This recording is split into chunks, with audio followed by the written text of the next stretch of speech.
Hi guys, ಎಲ್ರಿಗೂ ನಮಸ್ತೆ. ಇವತ್ತು ನಾವು ಮಾತಾಡ್ತಾ ಇರುವುದು ಟಾಕ್ಸಿಕ್ ಫಿಲ್ಮ್ ಬಗ್ಗೆ. Almost first day first show ಅಥವಾ ಫಸ್ಟ್ ಡೇದು ಶೋಸ್ ನೋಡಿ ಬಂದವ್ರದ್ದು ಆಲ್ಮೋಸ್ಟ್ ಎಲ್ಲರದ್ದು ರಿವ್ಯೂ ಕೇಳಿದರೆ ಒಂದೇ ಮಾತು, ಇದು ಫ್ಯಾಮಿಲಿ ನೋಡೋ ಸಿನಿಮಾ ಅಲ್ಲ. ಅದೇನು ದೊಡ್ಡ ರಿವ್ಯೂ ಅಂತೇಳಿ ನನಗೆ ಅನ್ನಿಸ್ತಾ ಇಲ್ಲ. ಯಾಕಂತ ಹೇಳಿದರೆ ಈ ಫಿಲ್ಮ್ ನೋಡೋಕ್ಕಿಂತ ಮೊದಲು ನಿಮ್ಗೆ ಅದು ಗೊತ್ತಿರಲಿಲ್ಲ. ಈ ಫಿಲ್ಮ್ ಎ ಸರ್ಟಿಫೈಡ್ ಫಿಲ್ಮ್. ಇದೊಂದು ಎ ಸರ್ಟಿಫೈಡ್ ಸಿನಿಮಾ ಹೇಗಿರುತ್ತೆ ಅನ್ನೋದು ಗೊತ್ತಿರಬೇಕು ನಿಮಗೆ. ಎ ಸರ್ಟಿಫೈಡ್ ಅದಕ್ಕೆ ಕೊಟ್ಟಿರ್ತಾರೆ, ಅದರಲ್ಲಿ ಎಂಥ ಸೀನ್ಸ್ ಇದೆ ಅಂತ ಹೇಳೋ ಕಾರಣಕ್ಕಾಗಿ ಎ ಸರ್ಟಿಫಿಕೇಶನ್ ಕೊಟ್ಟಿರ್ತಾರೆ. ಆಮೇಲೆ ಟ್ರೇಲರ್ನಲ್ಲೂ ಕ್ಲಿಯರ್ ಆಗಿ ಫಿಲ್ಮ್ನವರು ಹೇಳಿಬಿಟ್ಟಿದ್ದಾರೆ, ಇದರಲ್ಲಿ ಇಂಥ ಸೀನ್ಸ್ ಇರುತ್ತೆ ಅಂತೇಳಿ ಹೇಳಿಬಿಟ್ಟಿದ್ದಾರೆ. ಸೊ ಅದೆಲ್ಲ ನೋಡಿದ ಮೇಲೆಯೂ, ಅದೆಲ್ಲ ಗೊತ್ತಿದ ಮೇಲೆಯೂ ಟಿಕೆಟ್ ಬುಕ್ಕಿಂಗ್ ಮಾಡುವಾಗ ಕೂಡ ಹೇಳ್ತಿದ್ದು 18+ ಸಿನಿಮಾ ಅಂತೇಳಿ ವಾರ್ನಿಂಗ್ ಕೊಡುತ್ತೆ. ಅಷ್ಟಾಗಿಯೂ ನೀವು ಬುಕ್ ಮಾಡಿ ನೋಡ್ಕೊಂಡು ಬಂದು ಹೇಳೋ ಮೊದಲ ಮಾತು, ಇದು ಫ್ಯಾಮಿಲಿ ನೋಡೋ ಸಿನಿಮಾ ಅಲ್ಲ ಅಂತ ಹೇಳಿದರೆ ಅದು ದೊಡ್ಡ ರಿವ್ಯೂ ಆಗಲ್ಲ. ಓಕೆ ಫೈನ್, ಇದು ಫ್ಯಾಮಿಲಿ ನೋಡೋ ಸಿನಿಮಾ ಅಲ್ಲ, ಅದು ಮೊದಲು ಸಿನಿಮಾದವರೇ ಹೇಳಿಬಿಟ್ಟಿದ್ದಾರೆ. ಆದರೆ ಟಾಕ್ಸಿಕ್ ಫಿಲ್ಮ್ ನೋಡಲಿಕ್ಕೆ ಹೋಗುವುದಕ್ಕಿಂತ ಮೊದಲು ನೀವೇನು ಮಾಡಬೇಕು ಅಂತ ಕೇಳಿದರೆ, ಫಸ್ಟಿಗೆ ಟಾಕ್ಸಿಕ್ ವರ್ಡಿದ್ದು ಮೀನಿಂಗನ್ನು ಸರಿಯಾಗಿ ನೋಡ್ಕೊಂಡು ಹೋಗಬೇಕು. ಯಾಕೆ ಕೇಳಿದರೆ, ದಿಸ್ ಈಸ್ ನಾಟ್ KGF, ಇದು KGF ಅಲ್ಲ, ಇದು ಟಾಕ್ಸಿಕ್. ಟಾಕ್ಸಿಕ್ ಅಂದರೆ ವಿಷಯುಕ್ತ ಅಥವಾ ಹಾನಿಕಾರಕ, ಇನ್ನೊಬ್ಬರಿಗೆ ತೊಂದರೆ ಕೊಡುವ, ಇನ್ನೊಬ್ಬರಿಗೆ ಪ್ರಾಬ್ಲಮ್ ಕೊಡುವ ಅನ್ನುವಂಥ ಮೀನಿಂಗ್ ಇದೆ. ಹಾಗಾಗಿ ನೀವು ನೋಡಲಿಕ್ಕೆ ಹೋಗುವಾಗ ಯಶನ್ನು KGF ಯಶ್ ಹಾಗೆ ನೋಡಲಿಕ್ಕೆ ಹೋಗಬೇಡಿ. ಯಾಕೆ ಕೇಳಿದರೆ, ಇದು KGF ಅಲ್ಲ, ದಿಸ್ ಈಸ್ ಟಾಕ್ಸಿಕ್. ಇಲ್ಲಿ ಯಶ್ ಟಾಕ್ಸಿಕ್ ಆಗಿಯೇ ಕಾಣಿಸಿಕೊಳ್ತಾರೆ. ಆ ಕಾರಣಕ್ಕಾಗಿ ನಿಮಗೆ ಫಿಲ್ಮಲ್ಲಿ ಜಾಸ್ತಿ ಅಂಥ ಸೀನ್ಗಳು ಮತ್ತು ಬ್ಲಡ್ ಮತ್ತು ಕ್ರೂಯಲ್ಟಿ, ಹಿಂಸೆ ಮತ್ತು ಕುಡಿಯೋದು ಇನ್ನೊಂದು ಮತ್ತೊಂದು ಕಾಣಲಿಕ್ಕೆ ಸಿಗ್ತದೆ. ಬಿಕಾಸ್ ಇಟ್ ಈಸ್ ಟಾಕ್ಸಿಕ್ ಆದ ಕಾರಣ ನೀವು ಅದನ್ನೆಲ್ಲ ಆ ಫಿಲ್ಮ್ನಲ್ಲಿ ನೋಡ್ತೀರಿ. ಫಸ್ಟ್ ಪಾಯಿಂಟ್ ನೀವು ಅರ್ಥ ಮಾಡ್ಕೊಳ್ಬೇಕಿರೋದು, this is toxic, this is the meaning of toxic. ಆಮೇಲೆ this is a certified film. ಹಾಗಾಗಿ ಅಂಥ ಸೀನ್ಸ್ಗಳು ಇರುತ್ತೆ, ಅಂಥ ಸೀನ್ಸ್ಗಳನ್ನು ನೋಡಲಿಕ್ಕೆ ಆಗಲ್ಲ ಅಂತ ಆದರೆ ದಯವಿಟ್ಟು ಫಿಲ್ಮ್ಗೆ ಹೋಗಬೇಡಿ. ಅದಕ್ಕಿಂತಲೂ ಮುಖ್ಯವಾಗಿ ಇದೊಂದು ಹೆಣ್ಮಗಳು ಮಾಡಿರೋ ಫಿಲ್ಮ್. ಈಗ ದೊಡ್ಡ ದೊಡ್ಡ ಫಿಲ್ಮ್ ಮೇಕರ್ ಸಾಲಲ್ಲಿ ಬಾಹುಬಲಿ ಇರ್ಬೋದು, KGF ಇರ್ಬೋದು, ಇನ್ನೊಂದಿರ್ಬೋದು, ಮತ್ತೊಂದಿರ್ಬೋದು, ದೊಡ್ಡ ದೊಡ್ಡ ಫಿಲ್ಮ್ ಮೇಕರ್ಸ್ನ ಸಾಲಲ್ಲಿ ಇರುವುದು ಆಲ್ಮೋಸ್ಟ್ ಎಲ್ಲ ಗಂಡಸರೇ. ಫಾರ್ ದ ಫಸ್ಟ್ ಟೈಮ್ ಒಬ್ಬ ಹೆಣ್ಮಗು ಒಂದು ಫಿಲ್ಮನ್ನು ಡೈರೆಕ್ಟ್ ಮಾಡಿ ಆ ಸಾಲಲ್ಲಿ ನಿಲ್ಲೋಕ್ಕೆ ಟ್ರೈ ಮಾಡ್ತಾ ಇದ್ದಾರೆ. ಸೊ ಅದನ್ನು ನಾವು ಅರ್ಥ ಮಾಡಿಕೊಳ್ಬೇಕು. ಆದರೆ ಒಂದು ಕೆಲಸ ಏನು ಮಾಡಬೇಕಿತ್ತು ಅಂತ ಹೇಳಿದರೆ, ಟಾಕ್ಸಿಕ್ ಅಂತ ಕೊಡುವಾಗ ನಮ್ಮ ಉಪೇಂದ್ರ ಸರ್ ಕೊಟ್ಟ ಹಾಗೆ ಬುದ್ಧಿವಂತರಿಗೆ ಮಾತ್ರ ಅಂತೇಳಿ ಒಂದು ಟ್ಯಾಗ್ಲೈನ್ ಕೊಡಬೇಕಿತ್ತು. ಯಾಕೆ ಕೇಳಿದರೆ, ಅಷ್ಟು ಸುಲಭವಾಗಿ ಈಸಿಯಾಗಿ ಅರ್ಥ ಆಗೋ ಫಿಲ್ಮ್ ಅಲ್ಲ ಇದು. KGF ನೋಡಿದರೆ ಅದರಲ್ಲಿ ನಿಮ್ಗೊಂದು ಒಳ್ಳೆ ನರೇಷನ್ ಸಿಗುತ್ತೆ, ಪ್ರತಿಯೊಂದು ಸೀನ್ಗೂ ಬ್ಯಾಕ್ಗ್ರೌಂಡ್ ವಾಯ್ಸ್ ಇರುತ್ತೆ ಆನಂದ್ ನಾಗ್ ಸರ್ ಇದ್ದು, ಆಗ ನಿಮ್ಗೆ ಅರ್ಥ ಆಗುತ್ತೆ ಏನು ನಡೀತಾ ಇದೆ ಅಂತೇಳಿ. ಇಲ್ಲೂ ಬ್ಯಾಕ್ಗ್ರೌಂಡ್ ವಾಯ್ಸ್ ಇದೆ, ಇಲ್ಲಿ ಮಗ ಅಪ್ಪನ ಕಥೆಯನ್ನು ಹೇಳ್ತಾನೆ, ಆದರೆ ಟಾಕ್ಸಿಕ್ ಆಗಿರೋ ಕಾರಣ ಅವನ ವಾಯ್ಸ್ ಕೂಡ ಸ್ವಲ್ಪ ರಫ್ ಆಗಿರುತ್ತೆ, ಹಾಗಾಗಿ ಕ್ಲಿಯರ್ ಆಗಿ ಕನ್ವೆ ಆಗಲ್ಲ. ಕೆಲವು ಕಡೆಯಲ್ಲಿ ಹೇಗಿರುತ್ತೆ ಅಂತ ಹೇಳಿದರೆ, ಕೆಲವು ಇಂಗ್ಲೀಷ್ ಲ್ಯಾಂಗ್ವೇಜಲ್ಲಿ ಇರುತ್ತೆ, ಹಾಗಾಗಿ ಎಲ್ಲರಿಗೂ ಇದು ಅರ್ಥ ಆಗಲ್ಲ. ಟಾಕ್ಸಿಕ್ ಅನ್ನೋ ಮೂವಿ ಕೇವಲ ಕರ್ನಾಟಕವನ್ನು ಗಮನದಲ್ಲಿಟ್ಟುಕೊಂಡು ಮಾಡಿರೋ ಮೂವಿ ಅಲ್ಲ, ಇದು ಪ್ಯಾನ್ ಇಂಡಿಯಾ ಸಿನಿಮಾ. ಅದಕ್ಕಿಂತಲೂ ಮಿಗಿಲಾಗಿ ಅವರು ಹಾಲಿವುಡ್ ಲೆವೆಲಲ್ಲಿ ಮಾಡಲಿಕ್ಕೆ ಟ್ರೈ ಮಾಡಿದ್ದಾರೆ. ಹಾಗಾಗಿ ಕೆಲವೊಂದು ವಿಷಯಗಳು ನಮಗೆ ಅರ್ಥ ಆಗೋದಿಲ್ಲ, ಕ್ಲಿಯರ್ ಆಗಿ ಕನ್ವೆ ಆಗೋದಿಲ್ಲ. ನರೇಷನ್ ಇನ್ನೂ ಸ್ವಲ್ಪ ಬೆಟರ್ ಆಗಿರಬೇಕಿತ್ತು ಅಂತ ನನಗೂ ಅನಿಸ್ತು. ನರೇಷನ್ ಅಂತೇಳಿ ಅಲ್ಲಿ ಏನು ಆಗ್ತಾ ಇದೆ, ಏನು ನಡೀತಾ ಇದೆ ಅನ್ನೋದನ್ನು ಒಂದು ಬ್ಯಾಕ್ಗ್ರೌಂಡ್ ವಾಯ್ಸ್ ಮೂಲಕ ಹೇಳಿದರೆ ಇನ್ನೂ ಬೆಟರ್ ಆಗಿ ಜನರಿಗೆ ಅರ್ಥ ಆಗ್ತಿತ್ತು. ಆ ಕಾರಣಕ್ಕಾಗಿ, ಕೆಲವರಿಗೆ ಅರ್ಥ ಆಗದೇ ಇರುವ ಕಾರಣಕ್ಕಾಗಿ ಹಾಗೆ ಮಾತಾಡಿಕೊಳ್ತಾ ಇದ್ದಾರೆ. ನಿಮಗೆ ಅರ್ಥ ಆಗಲಿಕ್ಕೆ ಬೇಕಾಗಿ ಕೆಲವೊಂದು ವಿಷಯಗಳನ್ನು ನಾನು ಹೇಳ್ತೇನೆ. ಈ ಟಾಕ್ಸಿಕ್ ಫಿಲ್ಮ್ ಆಲ್ಮೋಸ್ಟ್ ಒಂದು 1947ಇಂದ 1967 ಟೈಮಲ್ಲಿ ನಡೆಯುವಂಥ ಕತೆ, ಗೋವಾದಲ್ಲಿ ನಡೆಯುವಂಥ ಕತೆ. ಈ KGF ಅಲ್ಲಿ ಚಿನ್ನದ ಗಣಿದ್ದು ಕತೆ ಇರುತ್ತಲ್ಲ, ಅದೇ ರೀತಿ ಇಲ್ಲಿ ಏನಂತ ಹೇಳಿದರೆ OPM ಮತ್ತು ಕ್ಯಾಸಿನೋ ಬಿಸ್ನೆಸ್ ಮೇಲೆ ನಿಂತಿರುವಂಥ ಸಿನಿಮಾ.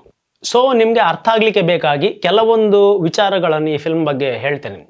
ಈ ರಾಯ ಅನ್ನೋ ಕ್ಯಾರೆಕ್ಟರ್ ಯಶ್ ಅವ್ರದ್ದು, ಮತ್ತು ಅವರ ಅಕ್ಕನ ಪಾತ್ರ ಗಂಗಾ, ಅದು ನಯನತಾರ ಅವರು ಮಾಡಿದ್ದು. ಅವರು ಹುಟ್ಟುವಾಗಲೇ ಅಪ್ಪನನ್ನು ಅಮ್ಮ ಕೊಂದಿರ್ತಾರೆ, ಕಡೆಗೆ ಅಪ್ಪ ಅಮ್ಮನನ್ನು ಕಳ್ಕೊಂಡಿರ್ತಾರೆ, ಅಂಥ ಸಿಚುವೇಶನಲ್ಲೇ ಹುಟ್ಕೊಂಡಿರ್ತಾರೆ. ಹಾಗಾಗಿ ಅವರ ಮೈಂಡ್ ಮೇಲೆ ಅದರ ಪರಿಣಾಮ ಇರುತ್ತೆ. ಆ ಕಾರಣಕ್ಕಾಗಿ ಅವರು ಟಾಕ್ಸಿಕ್ ಆಗಿ ಮುಂದುವರಿತಾರೆ. ಮುಂದೆ ಹೋದ ಹಾಗೆಯೇ ತಮ್ಮನ ಹಸಿವನ್ನು ನೀಗಿಸುವುದಕ್ಕೆ ಬೇಕಾಗಿ ಅಕ್ಕ ಏನೊಂದು ತ್ಯಾಗ ಮಾಡ್ತಾರೆ, ಅದನ್ನು ನೀವು ಫಿಲ್ಮ್ನಲ್ಲಿ ನೋಡಬೇಕು. ಅದಾದಮೇಲೆ ಹೇಗೆ ಬೆಳೀತಾನೆ ಕೇಳಿದರೆ, ಯಾರೋ ಸಾಕ್ತಾ ಇರ್ತಾರೆ ಅವರನ್ನು, ಹೆಣದ ಮೇಲಿದ್ದಂಥ ಬಂಗಾರವನ್ನು ತೆಗಿಬೇಕು ಮಕ್ಕಳು, ತುಂಬ ಮಂದಿ ಮಕ್ಕಳನ್ನು ಸಾಕ್ತಾ ಇರ್ತಾರೆ. ಆ ಹೊತ್ತಿಗೆ ಯಶ್ ಕ್ಯಾರೆಕ್ಟರ್ ಸಣ್ಣ ಹುಡುಗ ಹೋಗಿ ತೆಗೆದುಬಿಟ್ಟು ಕೊಡ್ತಾನೆ. ಸೊ ಅಂಥ ಸಿಚುವೇಶನಲ್ಲಿ ಬೆಳೆದಿರ್ತಾರೆ. ಅಷ್ಟು ಕೊಳೆತೋದ ಹೆಣದ ಹತ್ರ ಹೋಗಿ ಒಂದು ಅದರಲ್ಲಿದ್ದ ಆಭರಣವನ್ನು ತೆಗಿಬೇಕು ಅಂತ ಆದರೆ ಅವನ ಮೈಂಡ್ ಸೆಟ್ ಹೇಗಿರ್ಬೋದು ಅನ್ನೋದನ್ನು ಕೂಡ ನೀವು ಯೋಚಿಸಬೇಕಾಗ್ತದೆ. ಯಶ್ ಅವರ ಅಕ್ಕ ಗಂಗಾ, ನಯನತಾರ ಅವರಿಗೆ ತನ್ನ ತಮ್ಮ ಎಲ್ಲರನ್ನು ರೂಲ್ ಮಾಡಬೇಕು ಅನ್ನೋಂಥ ಆಸೆ ಇರುತ್ತೆ. ಆ ವೇಯಲ್ಲೇ ಇವ್ರು ಹೋಗ್ತಾ ಇರ್ತಾರೆ. ನೀವು ಟ್ರೈಲರ್ನಲ್ಲಿ ಒಂದು ಸೀನ್ ನೋಡಿರ್ತೀರಿ, ಕಾರ್ ಇದ್ದು ಆ ಕಾರ್ ಬರುವಾಗ ಯಾರೊಬ್ಬ ವಿಲನ್ ಬರ್ತಾ ಇರ್ತಾನೆ, ಆಮೇಲೆ ಫೈಟ್ ಆಗುತ್ತೆ, ಆ ಸೀನ್ ನೋಡ್ತಾ ಇರ್ತೀರಿ. ಆ ಸೀನ್ ನಂತರದಲ್ಲಿ ಆ ಗೋವಾದ್ದು ಒಬ್ಬ ಫೇಮಸ್ ಡಾನ್ ಅಂತಲೇ ಹೇಳ್ಬೋದು, ಸಾಲ್ವಡಾರ್ ಅಂತೇಳಿ, ಅವರಿಗೆ ಇವನ ಮೇಲೆ ನಂಬಿಕೆ ಬರುತ್ತೆ. ಆಲ್ಮೋಸ್ಟ್ ಅವನ ಸುತ್ತ ಯಾರೆಲ್ಲ ಇದ್ದಾರೆ ಅವರ ಮೇಲೆ ನಂಬಿಕೆ ಇರಲ್ಲ, ಯಶನ್ನು ಹೆಚ್ಚಾಗಿ ನಂಬಿರ್ತಾರೆ. ಎಲ್ಲಿವರೆಗೆ ನಂಬಿರ್ತಾರೆ ಕೇಳಿದರೆ, ಅವರ ಮಗಳ ಜೊತೆನೇ ಯಶ್ ಸರಸಾಡ್ತಾನೆ. ಎಲ್ಲಿವರೆಗೆ ಮುಂದುವರಿಯುತ್ತೆ ಅಂತ ಹೇಳಿದರೆ ಅದು ಮದುವೆ ತನಕ ಕೂಡ ಮುಂದುವರಿಯುತ್ತೆ. ಯಾಕೆ ಮುಂದುವರಿಯುತ್ತೆ ಕೇಳಿದರೆ, ಸಾಲ್ವಡರ್ಗೆ ಯಶ್ನ ಮೇಲೆ ತುಂಬ ನಂಬಿಕೆ ಇರುತ್ತೆ. ಆ ಕಾರಣಕ್ಕಾಗಿ ಅದು ಮದುವೆ ತನಕ ಮುಂದುವರಿಯುತ್ತೆ. ಒಂದು ಸ್ಟೋರಿ ಈ ಸೈಡಲ್ಲಿ ಆದರೆ, ಇನ್ನೊಂದು ಕಡೆಯಲ್ಲಿ ಸರ್ಕಸ್ ಕಂಪನಿಯಲ್ಲಿ ಪರ್ಫಾರ್ಮ್ ಮಾಡ್ತಾ ಇರುವಂಥ ಒಬ್ಬ ಸ್ಟಾರ್ ಪರ್ಫಾರ್ಮರ್ ಕಿಯಾರಾ ಅಡ್ವಾಣಿ ಅವರು ಮಾಡಿದ ರೋಲು ನಾಡಿಯಾ ಅಂತೇಳಿ, ಆ ರೋಲ್ ಮೇಲೆ ಯಶ್ ಅವರಿಗೆ ಲವ್ ಆಗುತ್ತೆ. ಇಲ್ಲಿ ಡೈರೆಕ್ಟರ್ ಏನು ಮಾಡಿದ್ದಾರೆ ಅಂತ ಹೇಳಿದರೆ, ಜೆನ್ ಝಿಗೆ ಒಂದು ಒಳ್ಳೆ ಮೆಸೇಜ್ ಕೊಟ್ಟಿದ್ದಾರೆ.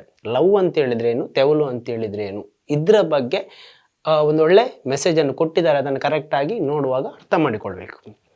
ಇದು ಒಂದು ಸ್ಟೋರಿ ಲೈನ್. ಅದಾದಮೇಲೆ ಕಿಯಾರಾ ಅಡ್ವಾಣಿ ಅವರು ಪ್ರೆಗ್ನೆಂಟ್ ಆಗ್ತಾರೆ, ಆ ವಿಷಯದಲ್ಲಿ ಗಲಾಟೆ ಆಗ್ತದೆ, ಅಲ್ಲಿ ಫೈಟ್ ಎಲ್ಲ ಆಗ್ತದೆ, ಎಲ್ಲರನ್ನು ಕೊಂದುಬಿಡ್ತಾನೆ. ಕಡೆಗೆ ಬಂದು ಸಾಲ್ವಡಾರ್ ಮಗಳು ಇವನ ಮೇಲೆ ಶೂಟ್ ಮಾಡ್ತಾರೆ, ಇವನು ಅವಳ ಮೇಲೆ ಶೂಟ್ ಮಾಡ್ತಾರೆ. ಇವನನ್ನು ಬದುಕಿಸುವುದಕ್ಕೆ ಬೇಕಾಗಿ ನಯನತಾರ ಅವರನ್ನು ಸ್ಯಾಕ್ರಿಫೈಸ್ ಮಾಡ್ಕೊಳ್ತಾರೆ, ಇವರನ್ನು ಬದುಕಿಸ್ತಾರೆ. ಈ ಫಿಲ್ಮಲ್ಲಿ ಕಿಯಾರಾ ಅಡ್ವಾಣಿ ರೋಲ್ ಏನು, ನಾಡಿಯಾ ರೋಲ್, ಯಶ್ ಅವರ ಅಕ್ಕನನ್ನು ಕೊಲ್ತಾರೆ. ಯಾಕೆ ಕೊಲ್ತಾರೆ, ಏನು ವಿಷಯ ಅಂತೇಳಿ ಅದನ್ನು ನೀವು ಫಿಲ್ಮಲ್ಲಿ ನೋಡಬೇಕು. ಅದೆಲ್ಲವನ್ನು ಹೇಳಿದರೆ ಅಷ್ಟು ಇಂಟ್ರೆಸ್ಟಿಂಗ್ ಇರಲ್ಲ. ಸೊ ಇದಿಷ್ಟು ನಿಮಗೊಂದು ಅರ್ಥ ಆಗಲಿ ಅಂತೇಳಿ ಒಂದು ಬ್ಯಾಕ್ಗ್ರೌಂಡ್ ಸ್ಟೋರಿ ಹೇಳಿದೆ. ಆ ಫಿಲ್ಮ್ ನೋಡುವಾಗ ಕೆಲವರಿಗೆ ಆ ಫಿಲ್ಮ್ ಅರ್ಥ ಆಗಲ್ಲ ಅಂತ ಹೇಳ್ತಾ ಇದ್ದವರಿಗೆ ಜಸ್ಟ್ ಒಂದು ಬ್ಯಾಕ್ಗ್ರೌಂಡ್ ಸ್ಟೋರಿ ಹೇಳಿದ್ದೀನಿ. ಈ ಸ್ಟೋರಿ ಲೈನ್ ಹಿಂಗಿರುತ್ತೆ. ಮತ್ತು ಸೆಕೆಂಡ್ ಪಾರ್ಟಲ್ಲಿ ಇನ್ನಷ್ಟು ಟ್ವಿಸ್ಟ್ಗಳಿರುತ್ತೆ, ಇದು ಡಬಲ್ ರೋಲ್ ಬರುತ್ತೆ, ತುಂಬ ಎಂಡಿಗೆ ಇನ್ನೂ ಒಂದು ಸರ್ಪ್ರೈಸ್ ಇರುತ್ತೆ. ಅದು ಕೂಡ ಹೇಳ್ತಾ ಇದ್ದೀನಿ, ಕರೆಕ್ಟಾಗಿ ತಲೆ ಓಡಿಸಿದವರಿಗೆ ಅರ್ಥ ಆಗುತ್ತೆ. ಸುಮ್ಮನೆ ನೀವು ಆರಾಮಾಗಿ ಕೂತ್ಕೊಂಡು ಫಿಲ್ಮ್ ನೋಡ್ಬೋದು, ಎಲ್ಲ ಅರ್ಥ ಆಗುತ್ತೆ ಅಂತೇಳಿ ನೋಡಿದರೆ ಅರ್ಥ ಆಗಲ್ಲ. ಸೊ ಈ ಫಿಲ್ಮ್ ಬುದ್ಧಿವಂತರಿಗೆ ಮಾತ್ರ. ಕ್ಲಿಯರ್ ಆಗಿ ತಲೆ ಓಡಿಸಿ, ತಲೆಯನ್ನು ಯೂಸ್ ಮಾಡಿಕೊಂಡು ಫಿಲ್ಮ್ ನೋಡಿ, ಸುಮ್ಮನೆ ಕೂತು ಆರಾಮಾಗಿ ರಿಲ್ಯಾಕ್ಸ್ ಮಾಡಿ ಎಂಜಾಯ್ ಮಾಡುವಂತಹ ಫಿಲ್ಮ್ ಇದಲ್ಲ. ಇನ್ನೊಂದು ವಿಷಯ ಅಂತ ಹೇಳಿದರೆ, ಇಲ್ಲಿ ಇಂಟಿಮೇಟ್ ಸೀನ್ಸ್ ಜಾಸ್ತಿ ಇದೆ. ಬಿಕಾಸ್ ಹಿ ಈಸ್ ಟಾಕ್ಸಿಕ್, ಆ ಕಾರಣಕ್ಕಾಗಿ ಇಂಟಿಮೇಟ್ ಸೀನ್ಸ್ ಜಾಸ್ತಿ ಇದೆ. ಅವರು ಕುಡಿಯೋದಿರ್ಬೋದು, ಡ್ರಿಂಕ್ಸ್ ಮಾಡೋದಿರ್ಬೋದು, ಅದು ಕೂಡ ಜಾಸ್ತಿ ಇದೆ. ಫೈಟ್ ಜಾಸ್ತಿ ಇದೆ, ಬ್ಲಡ್ ಜಾಸ್ತಿ ಇದೆ. ಇದೆಲ್ಲವೂ ಈ ಫಿಲ್ಮಲ್ಲಿ ಇರುತ್ತೆ. ಬಿಕಾಸ್ ಹಿ ಈಸ್ ಟಾಕ್ಸಿಕ್ ಆದ ಕಾರಣದಿಂದಾಗಿ ಇದೆಲ್ಲವೂ ಫಿಲ್ಮ್ನಲ್ಲಿ ಇರುತ್ತೆ. ಈ ಫಿಲ್ಮ್ ಟೋಟಲ್ ಆಗಿ ನಿಂತಿರೋದೊಂದು ಟ್ಯಾಗ್ಲೈನ್ ಮೇಲೆ, ಪ್ರತಿ ಆಯ್ಕೆಗೂ ಬೆಲೆ ತೆರಬೇಕಾಗತ್ತೆ. ನಮ್ಮ ಜೀವನದಲ್ಲೂ ಸುಮಾರು ಆಯ್ಕೆಗಳು ಬರುತ್ತೆ. ಪ್ರತಿಯೊಂದು ಆಯ್ಕೆಗೂ ನಾವು ಕೆಟ್ಟ ಆಯ್ಕೆ ಮಾಡಿದರೆ ಅದಕ್ಕೆ ನಾವು ಬೆಲೆ ತೆರಬೇಕಾಗುತ್ತೆ ಅನ್ನೋದೇ ಈ ಫಿಲ್ಮ್ನ ಟ್ಯಾಗ್ಲೈನ್. ಸೊ ಕಡೆಗೂ ನಿಮ್ಗೆ ಅದು ಅರ್ಥ ಆಗುತ್ತೆ, ಯಾವ ರೂಟಲ್ಲಿ ಹೋದರೆ, ರಾಂಗ್ ರೂಟಲ್ಲಿ ಹೋದರೆ ಏನಾಗುತ್ತೆ, ಎಲ್ಲಿಗೆ ಮುಟ್ತಾರೆ ಅನ್ನೋದು ನಿಮಗೂ ಅರ್ಥ ಆಗುತ್ತೆ. ಇನ್ನೊಂದು ವಿಷಯ ಏನಪ್ಪ ಅಂತ ಹೇಳಿದರೆ, ಫಿಲ್ಮಿಗೆ ಬೇಕಾಗಿ ಯಶ್ ಅವರು ಟಾಕ್ಸಿಕ್ ಆಗಿ ಕಾಣಿಸ್ಕೊಂಡಿದ್ದಾರೆ. ಸೊ ಫಿಲ್ಮಿಂದ ಆಲ್ಮೋಸ್ಟ್ ಎಫೆಕ್ಟ್ ಏನಿರುತ್ತೆ ಅಂತ ಹೇಳಿದರೆ, ಒಂದು ಫಿಲ್ಮ್ ಬಂದೋದ್ಮೇಲೆ ಅದನ್ನು ಫಾಲೋ ಮಾಡಲಿಕ್ಕೆ ನೋಡ್ತಾರೆ, ಎಸ್ಪೆಷಲಿ ಯಂಗ್ ಜನ್ರೇಷನ್.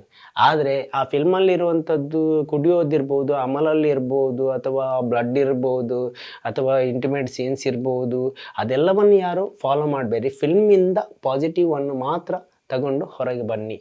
ಫಿಲ್ಮಲ್ಲಿ ಏನಿದೆ, ಪ್ರತಿಯೊಂದು ನಾವು ಮಾಡಿದಂಥ ಆಯ್ಕೆಗೆ ಬೆಲೆ ತೆರಬೇಕು, ಅದರಿಂದ ಏನಾಗುತ್ತೆ ಅನ್ನೋದನ್ನು ತೋರಿಸಿದ್ದಾರೆ.